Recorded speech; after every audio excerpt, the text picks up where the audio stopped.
P Q are में P Q बराबर Q R, अगर किसी ट्रायंगल में दो साइड बराबर तो वो आइसोसेलेस ट्रायंगल यानी समद्विबाहु त्रिभुज हो जाएगा, यानी पहला स्टेटमेंट सही हो गया।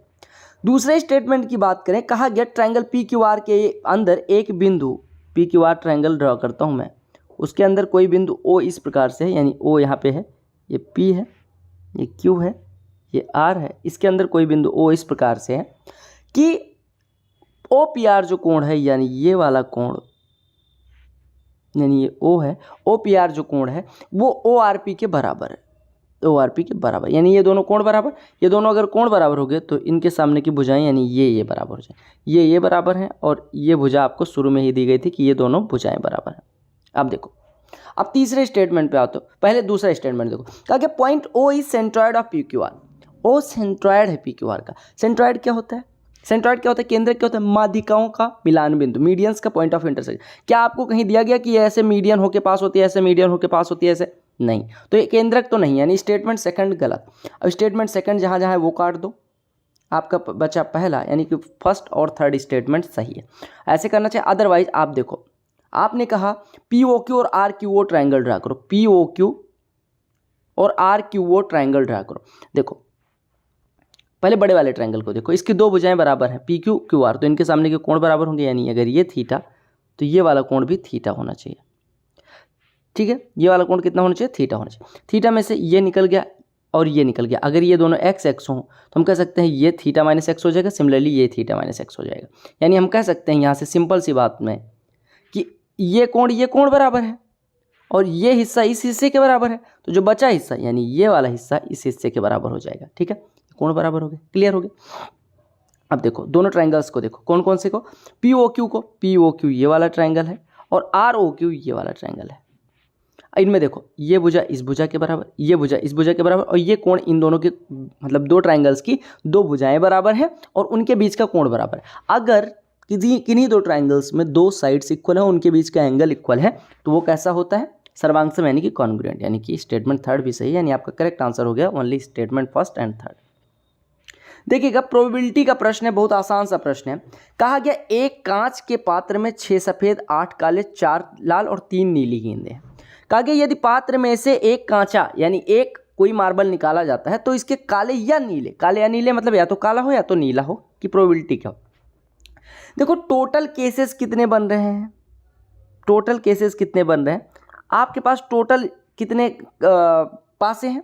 टोटल पासे हैं 6 8 14 4 18 3 21, यानी अगर n में से यानी 21 पासों में से कोई एक पासा निकले, वो नीला हो या काला हो, यानी 21 में से एक पासा निकालना है, यानी टोटल केसेस बनेंगे 21C1 और फैक्टोरियल NC1 जो होता है, यानी कि n में से एक पासा निकालने की प्रोबेबिलिटी जो होती है, या हम कहें n में से कोई एक चीज़ चुनना है, वो कितनी बार आ सकती, कोई n चीज़ें हैं उसमें से एक चुनना है, वो काली या लाल हो, तो एक चुन रहे हो n में से, तो कितनी संभावित स्थितियां हो जाएंगी? NC1 संभावित स्थितियां हो जाएंगी।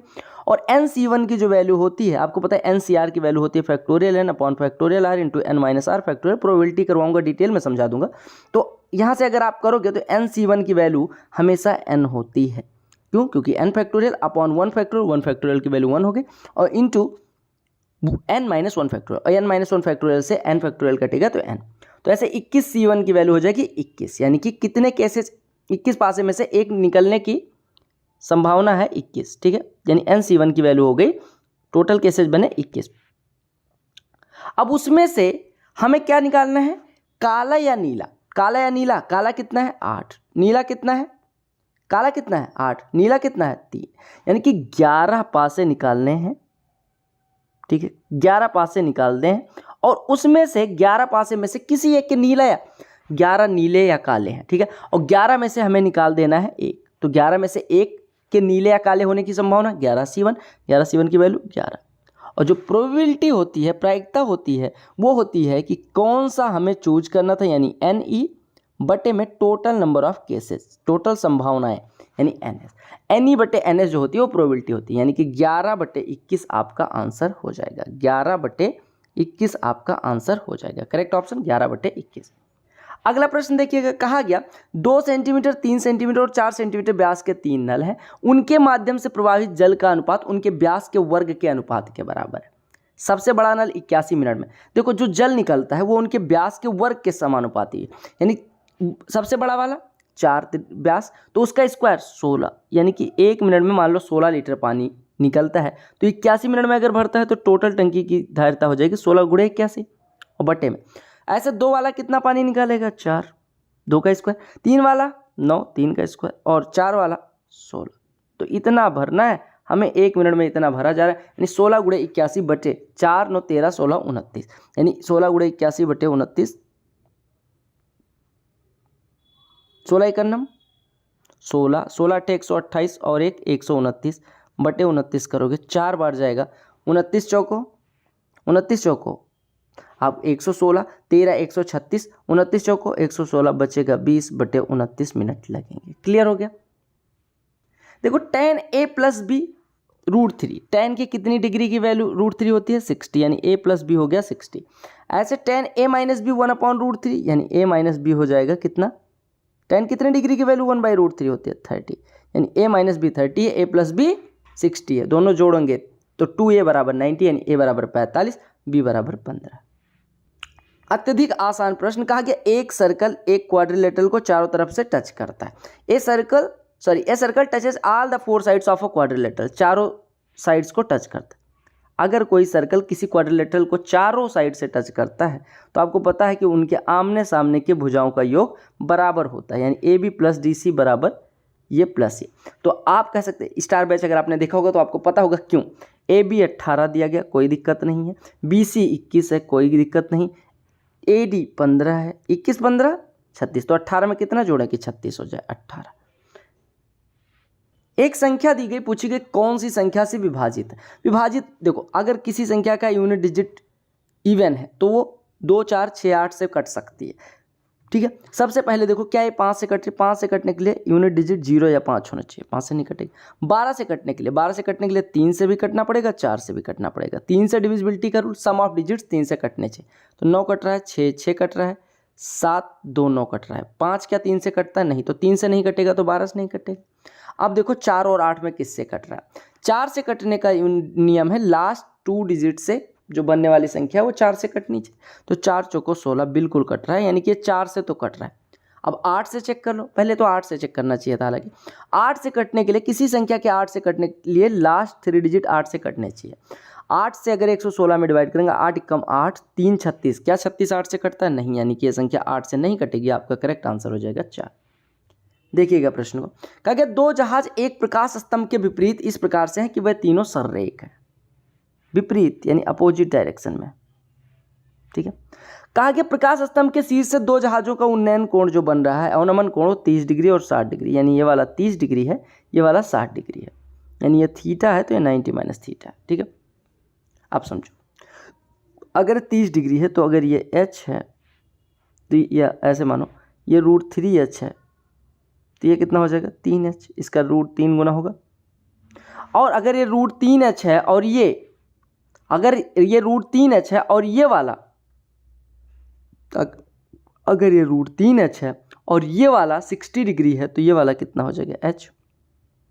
अब आपको जहाज़ों के बीच की दूरी यानी ये 4h बराबर 230 √3 दिया गया, 4h बराबर कितना दिया गया 230 √3, 230 √3, यानी यहाँ से 4h बराबर इतना, तो h बराबर 203 √3 बटे 4, और √3h कितना हो जाएगा, हमें इसकी ऊंचाई निकालनी थी प्रकाश स्तंभ की, यानी √3h बराबर यहाँ से √3 से गुणा हो जाएगा, √3 से गुणा करोगे 230 गुणे 3, यानी कि 690 में 4 से डिवाइड करना है, 690 बटे 4, 4 एकम 4, 4 सत्ते 28, 172.5 प्रकाश स्तंभ की ऊंचाई हो जाएगी।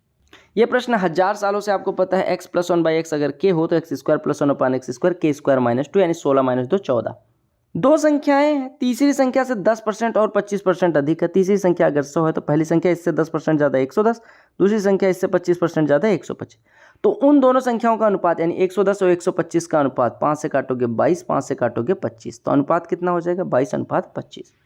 देखो ये प्रश्न करने के बहुत सारे तरीके हैं, लेकिन मैं आपको भाई हूँ तो थोड़ा अलग तरीके से बताऊँगा। 2 आदमियों के आय का अनुपात 7:4 और उनके व्यय यानी एक्सपेंडिचर का अनुपात 3:1 है।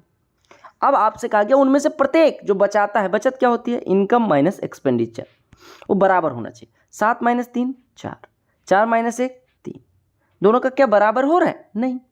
आपने कहा 7 माइनस 3 4 हुआ और 4 माइनस 1 3 हुआ। इसकी बचत 4 की है, इसकी बचत 3 की, हमें बराबर करना है। बराबर करने के लिए क्या करना पड़ेगा भैया?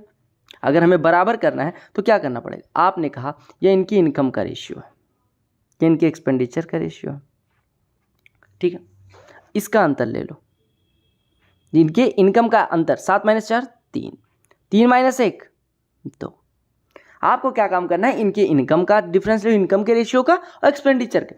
अब आपको पता है कि अगर हमें क्या काम करना है, ऐसे समझना थोड़ा मुश्किल होगा, कोई नहीं, लेकिन समझो। अगर 3 को 2 बनाना है, देखो इनके इनकम का डिफरेंस कितना है 3, एक्सपेंडिचर का डिफरेंस कितना है 2। हमें अगर इनके सेविंग को बराबर बनाना है तो आपको यहाँ पे इनकम और एक्सपेंडिचर का जो रेशियो का डिफरेंस है वो बराबर करना पड़ेगा। बराबर करने के लिए 2 को 3 बना दो, 2 को 3 बना, हमने दोनों का डिफरेंस लिया, इसका डिफरेंस 3, इसका डिफरेंस 2, 2 को 3 बनाने के लिए 1.5 से गुणा, यानी ये 4.5 हो जाएगा और ये 1.5 हो जाएगा। आप घटाओ, 7 में से 4.5 जाएगा, यानी इनकम 7, एक्सपेंडिचर 4.5, यानी 2.5 बचेगा, और इनकम 4, एक्सपेंडिचर 1.5, सेविंग 2.5, यानी इसकी भी सेविंग 2.5, इसकी भी सेविंग 2.5, और 2.5 बराबर कितना दिया गया? 4800। 2.5 बराबर 4800। तो आपसे पूछा कितना गया? 2.5 बराबर 4800। तो उनके मासिक आय का योग यानी कि 11 बराबर पूछा गया। देखो मासिक आय का योग कितना? 11। अब देखो 2.5 बराबर 4800, यानी कि यहाँ से 25 बराबर इतना, 25 बराबर इतना, तो ये कितना हो जाएगा?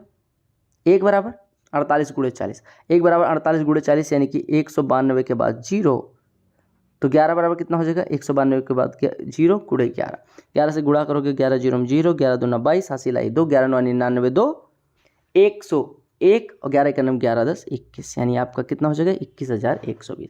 आपको सिंपल सा काम, क्या काम करना है? 7 में से 4 घटाएंगे 3, 3 में से 1 जाएगा 2, 2 को 3 बनाने के लिए 1.5 से गुणा, 4.5 और 1.5 हो जाएगा। आपको पता है कि 4.5 और 1.5 इनका, देखो 7 कमाता है 4.5 खर्च करता है, 2.5 की बचत, दोनों की बचत 2.5 हो गई, 2.5 बराबर 4800, तो आपको 11 निकालना था। क्लियर?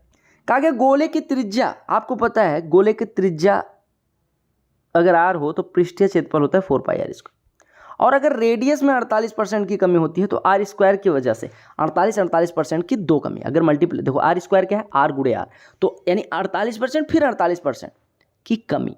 आपको पता है x% और x% की कमी का रिजल्टेंट कितना होता है? 2x minus x square by 100%। तो यहाँ से 48 दूना 96, 96 में से कितना घटेगा? 48 गुणे 48 कितना होता है? 2304 होता है, यानी कि 23.04 घट जाएगा। तो आपका बचेगा कितना? 96 में से 23 घटाओगे लगभग 73 होना चाहिए, 73 से 0.4 और घट जाएगा, यानी 72.96%। एक आदमी है, एक मशीन को 5000 में खरीदता है, 1 वर्ष के बाद 6000 में बेचता है, 2 वर्ष बाद फिर 8000 में खरीदता है और 10000 में बेचता है। दोनों लेन देन के लिए उसका समग्र लाभ पर, देखो 5000 में खरीदता है, 6000 में बेच देता है, यानी कि 1000 का फायदा इधर, और 5000 में खरीदता है, 10000 में बेचता है, यानी 2000 का फायदा इधर, यानी कि 3000 का टोटल फायदा हुआ, 3000 का फायदा हुआ, 3000 का फायदा हुआ। और ओवरऑल उसका क्रय मूल्य कितना लगा? 5 8 13, तो 13 का 3 कितना परसेंट है, यही निकालना है। तो 13 से 30, देखो 3000 का फायदा 13000 पे, तो 3/13 गुणे 100 करेंगे, यानी 300/13% का आपका हो जाएगा। तो 13 दूना 26, और ये बचेगा कितना? 4 40, 13 या 39.08, यानी 23.08% का आपका फायदा हुआ है टोटल। अरे आप ऐसे मान लो एक सामान 5000 का खरीदता है, फिर 6000 का बेच देता है, दूसरा सामान 8000 का खरीदता है, देखिए 10000 ओवरऑल प्रॉफिट पूछा गया। देखिएगा, कहा गया एक आदमी 10 की स्पीड से नाव चला सकता है यदि नदी 4.5 किलोमीटर प्रति घंटे की स्पीड से बह रही हो। उसे आरंभिक बिंदु तक लास्ट तक जाता है और वापस आता है 2 घंटे का समय लगता है, तो वह स्थान कितनी दूरी पे स्थित है? देखो इसको मैं पहले दूसरे तरीके से करवाता था, मैं धारा की दिशा में चाल निकालता 14.5 हो जाता, क्योंकि बोट की स्पीड प्लस स्टीम की स्पीड हो जाती। धारा के विपरीत चाल 10 - 4.5 यानी 5.5 निकालता। ए दूरी पे अगर स्थित है वो बिंदु, तो a/14.5 जाने में लगता, a/15.5 आने में लगता, और दोनों समय का योग 2 हो जाता। यहाँ से सॉल्व करता, ए की वैल्यू निकल आती। लेकिन मैं यहाँ पे अब चूंकि स्मार्ट हो चुका हूँ, मुझे पता है 14.5 से गया और 15.5 से आया, तो एवरेज स्पीड कितनी हो जाएगी? ए से जाए बी से वापस आए, 2ab upon a plus B, 2 × a × b, यानी 2 × 14.5 गुणे 5.5, यानी आपका लिखा 11 गुणे 14.5। अब इसको दिमाग में ही मल्टीप्लाई कर लो, यानी कि 11 × 5 = 55, 11 × 4 = 44, 5 44 5 49 और 11 एकम 11 4 15, यानी कि 2ab इतना हो गया और बटे a प्लस बी, यानी कि ये कितना हो जाएगा 20। ये हो गई एवरेज स्पीड, ये हो गई आपकी एवरेज स्पीड। इस एवरेज स्पीड से उसे जाने में 2 घंटे लगते हैं, यानी कि टोटल दूरी कितनी हो जाएगी, एवरेज स्पीड गुणे टाइम बराबर डिस्टेंस होता है। और ये टाइम मतलब ये जो दूरी आई वो गई दूरी और आई दूरी, यानी कि मतलब पूरी यात्रा की दूरी। तो पूरी यात्रा की दूरी अगर इतनी है तो केवल आने या जाने, यानी कि यहाँ से यहाँ तक की दूरी कितनी हो जाएगी, अगर इतना गए और इतना है, यानी 2 इंटू डिस्टेंस बराबर इतना है, तो डिस्टेंस एक साइड की डिस्टेंस कितनी हो जाएगी, यानी इससे कोई मतलब नहीं। यानी आपका हो जाएगा 159 बटे 5 बटे 20, यानी यहाँ से हटा ये लगा 2 सते 14, फिर 2 9 18 7.975 किलोमीटर डिस्टेंस आ गई। देखो प्रश्न बहुत आसान होते हैं, मेंस हो या प्री, भाई तुम्हारा करवाएगा सब फ्री। कहा गया किस मान के लिए m के इसके असंख्य हल होंगे, ax plus B Y plus C one, यहाँ पे मान लो a1x प्लस b1y, ध्यान से देखना, प्लस c1 बराबर 0 दिया जाता है। और दूसरा इक्वेशन होता है a2x प्लस b2y और प्लस c2। अगर इसके असंख्य हल प्राप्त करने हैं तो a1 बटे a2 बराबर b1 बटे b2 बराबर c1 बटे c2 होना चाहिए। अब हमें वैल्यू किसकी निकालनी है, हमें निकालनी है m की वैल्यू। तो आप 17 और 23 का अनुपात निकाल लो और m और 299 का अनुपात निकाल लो, दोनों को बराबर कर दो, यानी आपका हो जाएगा 17 बटे 23 बराबर m बटे 299। 23 से काटोगे 23 एकम 23, 23 या 69, m बराबर 17 गुणे 13, 7 या 21, यूनिट डिजिट 1 यानी 221 आंसर। ए बी सी कुछ इन्वेस्टमेंट करते हैं और उनकी अवधि का अनुपात इतना है।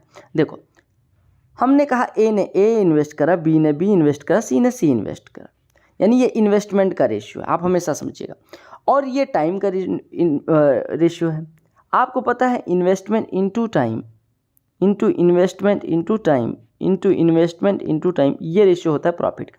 यानी प्रॉफिट का रेशियो हमेशा होता है investment into time into investment into time is to investment into time. अब आपने कहा इन्होंने जो टाइम लगाया है वो 3, 2 और 7 लगाए, और प्रॉफिट जो मिला है वो 4, 3 और 14 मिला है, यानी आई इंटू 3 4 है, आई इंटू 2 3 है, आई इंटू 7 14 है। तो यहाँ से आई की वैल्यू कितनी हो जाएगी, इन्वेस्टमेंट का रेशियो निकालना हो तो आप प्रॉफिट के रेशियो में इससे डिवाइड कर दो। तो 4 बटे 3 पहले का रेशियो, 4 प्रॉफिट, 4 बटे 3 इसका रेशियो, 3 में 2 से डिवाइड, 3 बटे 2 इसका रेशियो, और 14 में 7 से डिवाइड यानी 2 इसका रेशियो। 3 2 का एलसीएम 6 से मल्टीप्लाई कर दो, 6 से मल्टीप्लाई करोगे तो ये बन जाएगा 8, ये बन जाएगा 9 और ये बन जाएगा 12, यानी इनका जो निवेश का अनुपात है वो हो जाएगा 8:9:12। एक मोटरसाइकिल है 44% छूट देकर इतने में बेची जाती है, यानी बेची कितने में गई 56% में।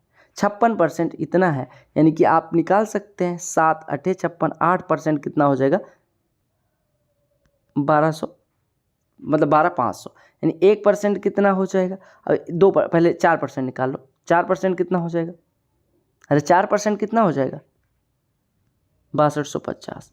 तो 100% कितना हो जाएगा, 25 से गुणा कर दो, 25 गुणे 625 15,625, 15,625 के बाद 0 आंसर हो जाएगा। दो संख्याओं को गुणनफल और उनका एचसीएफ हमेशा समझिएगा। अगर एचसीएफ 10 है तो संख्या क्या हो जाएंगी 10a इंटू 10b, जहाँ पे a और b को प्राइम यानी कि सहभाज्य संख्या, यानी इनका कोई कॉमन फैक्टर नहीं होगा। इनका गुणनफल कितना हो जाएगा 1500, ठीक है, 2 0 से 2 0 कट गए। a इंटू बी बराबर 15, तो a की वैल्यू 3, b की वैल्यू 5 मान लो, ठीक है, a की वैल्यू 3 मान लो, b की वैल्यू 5 मान लो। अब कुछ लोग कहेंगे a बराबर 1 b बराबर 15 मान सकते हो, नहीं मान सकते। a बराबर 1 और b बराबर 15 मान सकते हो, बताओ, a बराबर 1 b बराबर 15 मान सकते हो। आप कह सकते हैं कि a बराबर 1 और b बराबर 15 अगर मानेंगे तो एक संख्या हो जाएगी 150 और एक संख्या हो जाएगी 10। 10 और 150 का एचसीएफ 10 हो जाएगा, गुणनफल 1500 हो जाएगा। संभावित युग्मों की संख्या आपकी कितनी होगी, बताओ, संभावित युग्मों की संख्या कितनी हो जाएगी। एक 1 और 15 हो गया, एक 3 और 5 हो गया। क्या दूसरा कोई ऐसी वैल्यू 15 का फैक्टर पॉसिबल है, नहीं, यानी कि कितने पॉसिबल फैक्टर्स हैं, 2। रेक्टेंगुलर पार्क है जो 120 मीटर लंबा और 104 मीटर चौड़ा है। मैं बना दे रहा हूँ एक पार्क 120 मीटर लंबा और 104 मीटर चौड़ा, ठीक है। इसके अंदर 1 मीटर लंबा रास्ता है, 1 मीटर चौड़ा, सॉरी 1 मीटर लंबा नहीं 1 मीटर चौड़ा रास्ता इस प्रकार से कि वो चारों तरफ से छूता है।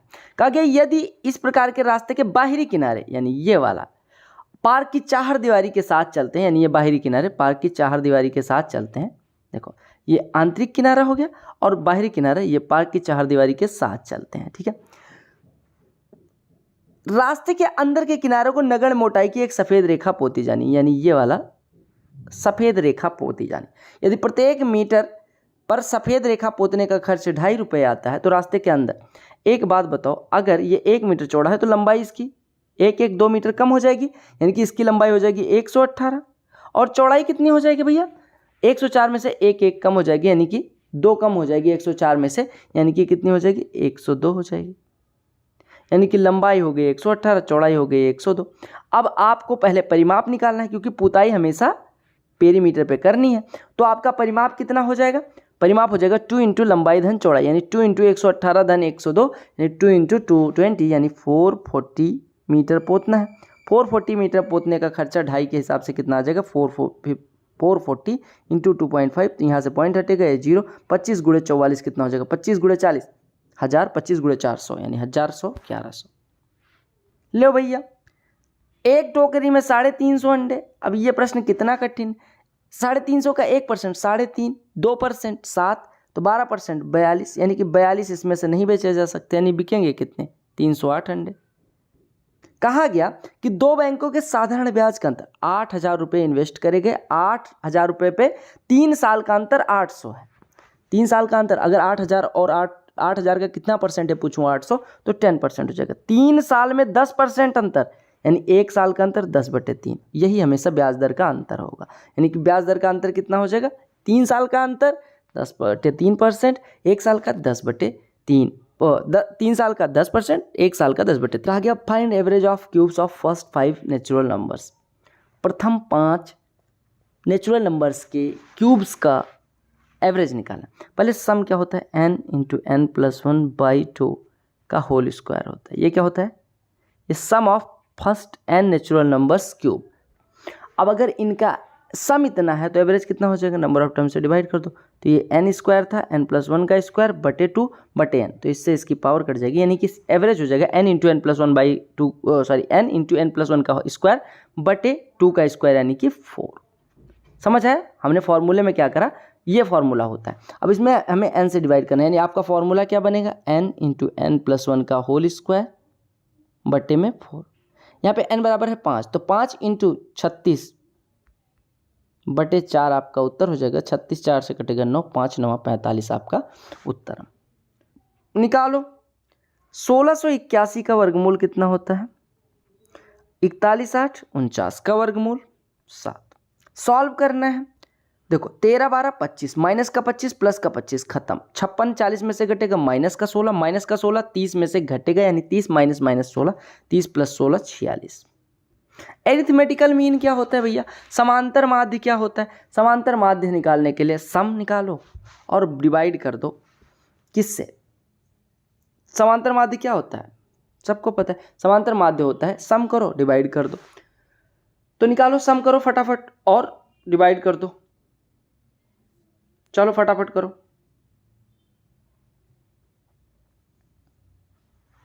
तो ये आपका हो गया 23 17 40, 21 19 40 40 40 80 20 100, 100 को 5 से डिवाइड करना है, आपका उत्तर 20 होना चाहिए। देखो अगर मैं यहाँ पे माइनस कॉमन ले लूँ तो ये बचेगा minus sine 25 sine 65 plus cos 25 cos 65। अब इसको इस प्रकार से पढ़ो, cos A cos B minus sine A sine B, क्या होता है cos A plus B, cos A plus B, यानी कॉस 65 प्लस 25 90, कॉस 90 की वैल्यू 0, तो 0 माइनस 0 0। कहा गया अगर ब्याज अर्धवार्षिक रूप से चक्रवृद्धि होता है तो 8,000 की राशि पे 20% वार्षिक दर से 1 वर्ष का चक्रवृद्धि ब्याज क्या, 1 वर्ष में कितने धन मतलब एक बात बताओ, छमाही लगता है तो रेट ऑफ इंटरेस्ट कितना हो जाएगा 10% पर हाफ ईयर, 10% एक छमाही में, 2 छमाही में 10%, चूंकि चक्रवृद्धि ब्याज है तो 10% तो मिलेगा पहले छमाही, दूसरे छमाही का 10% भी मिलेगा। और चक्रवृद्धि ब्याज यानी कि कंपाउंड इंटरेस्ट होता है, इंटरेस्ट ऑन इंटरेस्ट, तो इस 10% का भी 10% इंटरेस्ट मिलेगा, यानी 1% और इंटरेस्ट मिलेगा, यानी टोटल इंटरेस्ट 10 10 20 21%, तो इसका 21% कितना हो जाएगा 1680। देखो कहा गया ए बी सी 3 बिंदु इस प्रकार से हैं, A B C, A B 9 है, बी सी 11 है, ठीक है, और AC बराबर 20 है। देखो अगर AC की बात करें तो हम AC को लिख सकते हैं 9 + 11, क्योंकि 20 है और 20 9 + 11, और 9 + 11 मतलब AB 9 की वैल्यू है और BC की वैल्यू 11 है, यानी AC बराबर AB + 20, यानी AC की जो लंबाई हो AB और BC की लंबाई के बराबर है, मतलब AC की लंबाई AB और BC के योग के बराबर।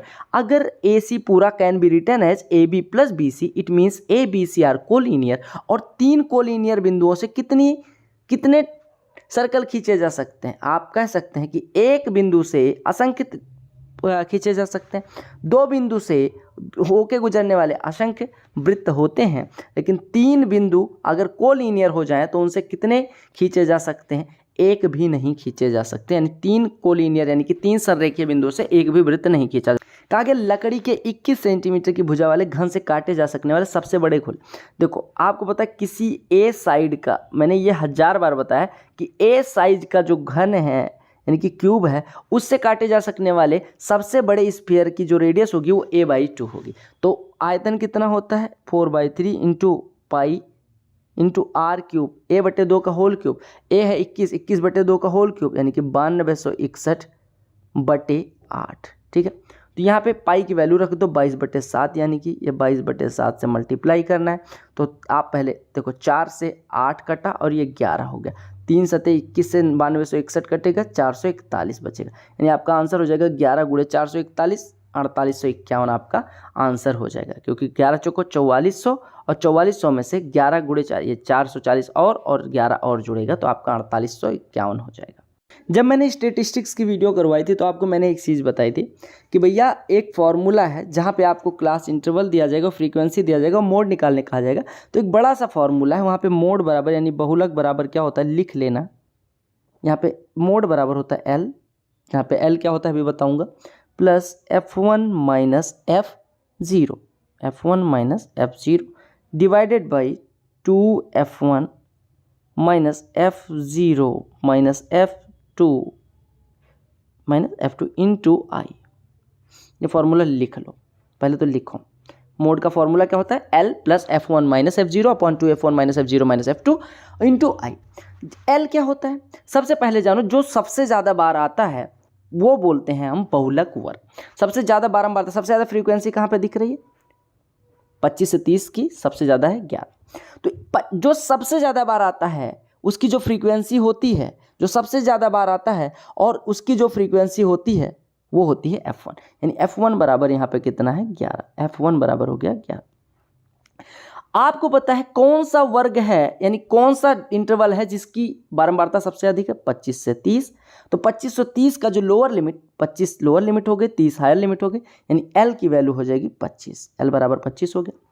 आपको मैं बता दूं कि जो वर्ग यानी कि जो इंटरवल सबसे ज़्यादा बार आता है उसको बोलते हैं मोड इंटरवल, और मोड इंटरवल से जस्ट पहले वाले वर्ग की बारंबारता F0 होती है, यानी इससे जस्ट पहले वाला वर्ग 20 से 25, इसके बाद वाला 30 से 35, यानी कि 20 से 25 की जो बारंबारता होगी 9 वो हो जाएगी F0, यानी F0 की वैल्यू हो गई 9, और F2 की वैल्यू इससे जस्ट बाद वाली यानी कि इस इंटरवल के बाद वाले इंटरवल की बारंबारता, यानी F2 बराबर 10 हो गया। और I क्या होता है? क्लास इंटरवल की सीमा, रेंज क्या होता है? 5 - 10, 10 - 5, 5 से 10 तक कितने?